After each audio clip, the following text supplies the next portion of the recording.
ఉత్తరాంధ్ర ప్రాంతంలో గతంలో నువ్వు మంత్రిగా చేసావు, ఏం చేసావు, ఏం ఓడబీకో, కనీసం నువ్వు ఒక పెట్టుబడిని తీసుకొచ్చావా?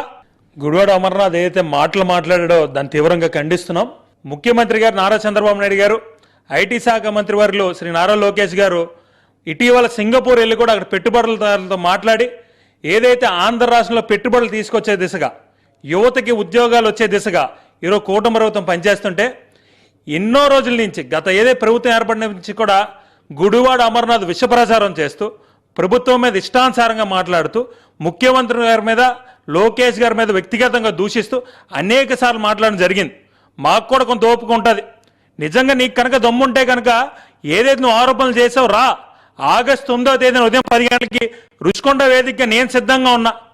నువ్వు ఏదైతే ఆరోపణలు చేసావో 15 నెలల నుంచి ఏదైతే ప్రభుత్వం అనేక సంక్షేమ కార్యక్రమాలు చేసింది దాని మీద కూడా చర్చించుకుందాం. ఉత్తరాంధ్ర ప్రాంతంలో గతంలో నువ్వు మంత్రిగా చేసావు, ఏం చేసావు, ఏం ఓడబీకో, కనీసం నువ్వు ఒక పెట్టుబడిని తీసుకొచ్చావా? ఆనాడు మీ ముఖ్యమంత్రిగా ఉన్నటువంటి జగన్మోహన్ రెడ్డి దావోస్కి ఫోటోషూట్కి వెళ్ళాడు, ఎన్ని పెట్టుబడులు తీసుకొచ్చాడు? మీరు ఇష్టానుసారంగా మాట్లాడితే కనుక ఊరుకునే పరిస్థితి లేదు.